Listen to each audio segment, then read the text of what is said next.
नमस्कार, आप capital TV Bihar देख रहे हैं। मैं हूं आपके साथ समीक्षा तिवारी। बिहार में राज्यसभा चुनाव को लेकर सियासी हलचल तेज हो गई है। इस बार 5 सीटों पर चुनाव होना है और मुकाबला दिलचस्प होता जा रहा है। चर्चा है कि तेजस्वी यादव विपक्ष की तरफ से उम्मीदवार बन सकते हैं। अगर ऐसा होता है तो ये चुनाव और भी अहम हो जाएगा। राजनीतिक गणित के बात करें तो 5वीं सीट पर जीत आसान बिल्कुल नहीं। विपक्ष को सफलता तभी मिल सकती है जब एनडीए अपने कदम या तो पीछे खींच ले या फिर विपक्ष पूरी तरह से एकजुट हो जाए। अभी स्थिति ये है कि एनडीए 4 सीटों पर मजबूत नजर आ रही है।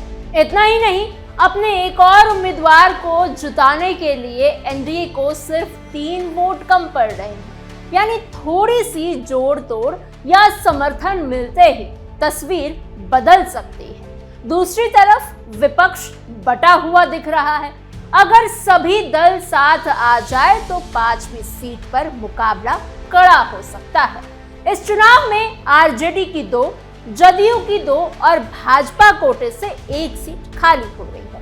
अब सवाल ये है कि दोनों खेमे से कौन कौन उम्मीदवार मैदान में उतरेंगे और उनका रणनीति क्या होगी। इन सभी पहलुओं पर हमारी ये स्पेशल स्टोरी आपको पूरी जानकारी देगी। राज्यसभा चुनाव में लालू यादव की चाल, तेजस्वी को बना रहे सांसद। बिहार में राज्यसभा चुनाव को लेकर सियासी हलचल लगातार बढ़ती जा रही है।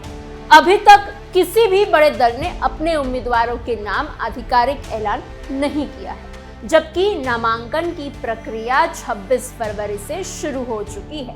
5 मार्च नामांकन की आखिरी तारीख है। 16 मार्च को मतदान होगा और उसी दिन नतीजे भी घोषित कर दिए जाएंगे। यानी समय बहुत कम है, लेकिन सियासी चर्चाएं अपने चरम पर है।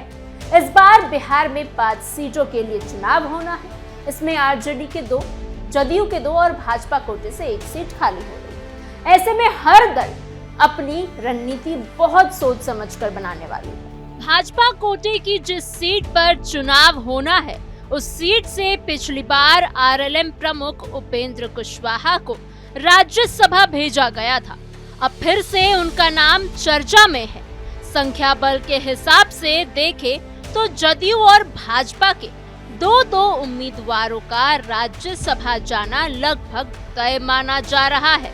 ऐसे में पहली नजर में लगता है कि इस बार आरजेडी के हाथ खाली रह सकते हैं, लेकिन राजनीति में आखिरी वक्त तक कुछ भी बदल सकता है।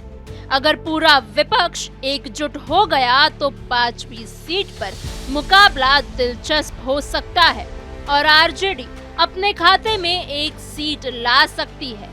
आरजेडी के अंदर इसको लेकर कई दिनों से मंथन चल रहा है।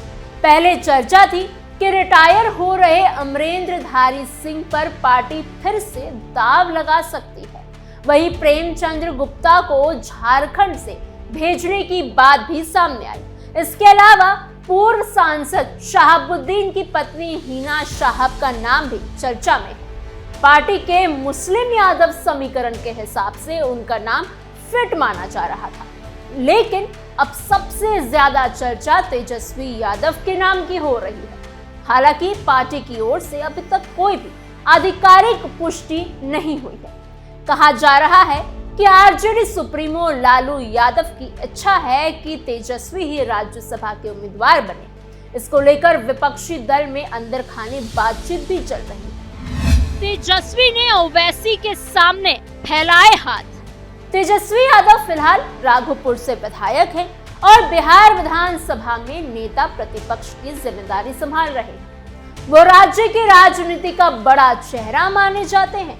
इसीलिए अगर वो राज्यसभा के उम्मीदवार बनते हैं तो ये सिर्फ एक चुनाव नहीं बल्कि एक बड़ा राजनीतिक संदेश भी होगा। लेकिन उनके सामने रास्ता आसान नहीं होगा। जीत के लिए उन्हें महागठबंधन के 35 विधायकों को पूरी तरह से एकजुट रखना होगा। गठबंधन की राजनीति में छोटी सी नाराजगी भी समीकरण बिगाड़ सकती है।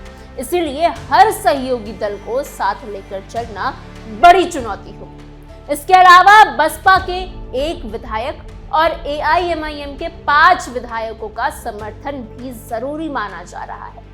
बिना इन ज्यादा वोटों के 41 का आंकड़ा पार करना मुश्किल हो सकता है।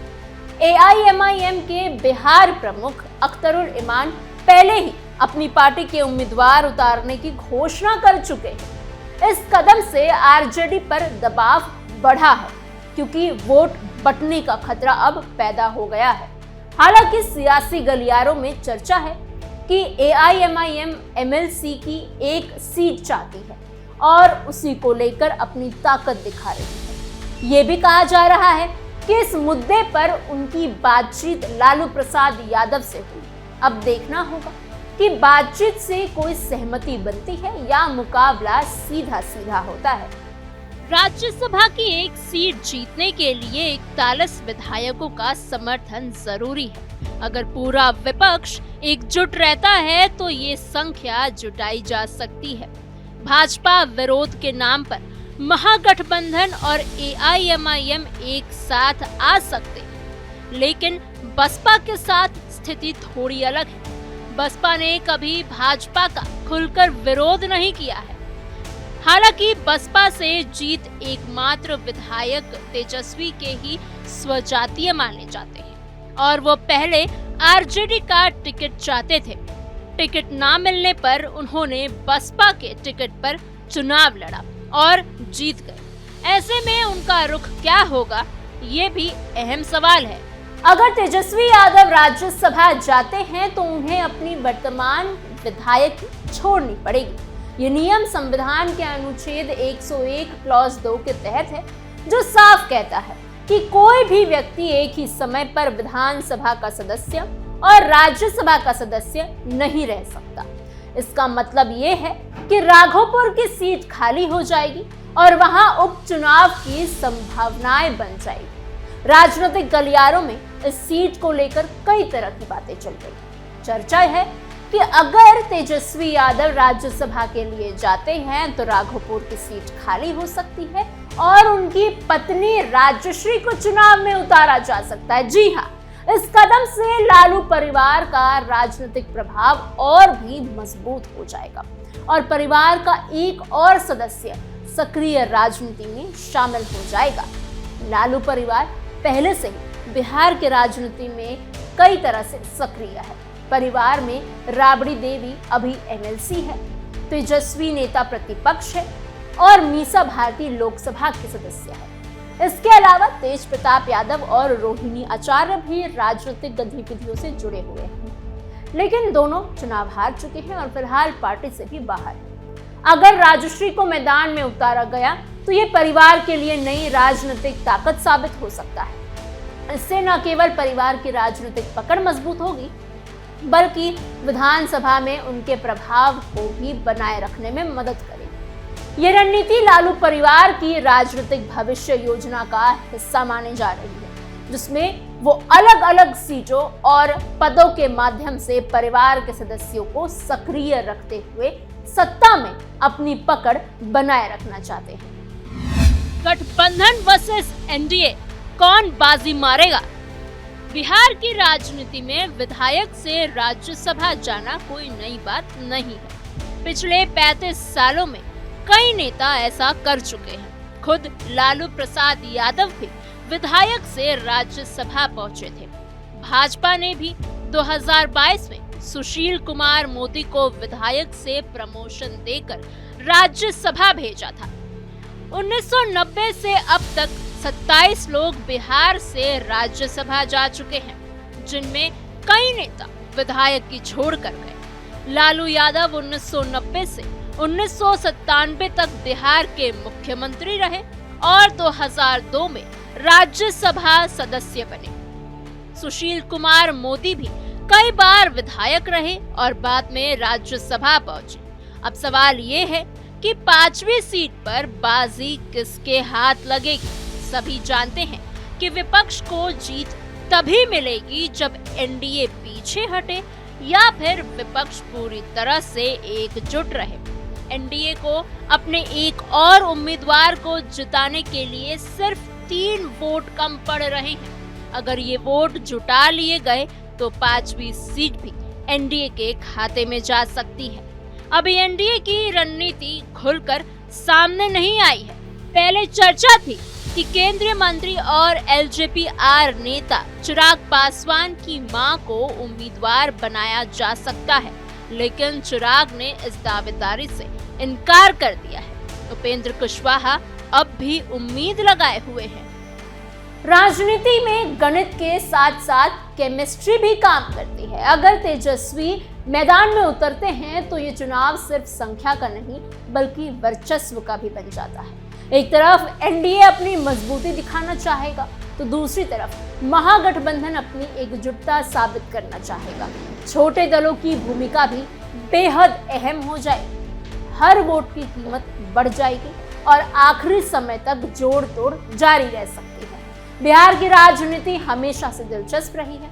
यहाँ हर चुनाव नई कहानी लिखता है। इस बार भी राज्यसभा चुनाव सिर्फ 5 सीटों का चुनाव नहीं है बल्कि आने वाले विधानसभा चुनाव की झलक भी माना जा रहा है। अगर विपक्ष एकजुट होता है तो 5वीं सीट निकाल लेता है तो ये उसके लिए बड़ा मनोबल बढ़ाने वाला कदम होगा। वहीं अगर एनडीए सभी सीटों पर अपने नाम कर लेता है तो वो अपनी राजनीतिक पकड़ और मजबूत होने का दावा करेगा। अभी सबकी नजरें उम्मीदवारों की घोषणा पर टिकी हुई है। जैसे जैसे 5 मार्च करीब आ रहा है तस्वीर साफ होती जाएगी। 16 मार्च को नतीजे आएंगे और उसी दिन पता चल जाएगा कि किसकी रणनीति काम आई और किसकी नहीं। फिलहाल बिहार की राजनीति में सस्पेंस बना हुआ है और हर दिन नई चर्चा सामने आ रही है। राज्यसभा की ये जंग आने वाले दिनों में और भी दिलचस्प होने वाली है। आपको हमारी ये खबर कैसी लगी हमें कमेंट बॉक्स में जरूर बताइएगा। आपके क्या सोच विचार है ये भी बताइएगा। ऐसी और खबरों के लिए बने रहिए कैपिटल टीवी बिहार के साथ।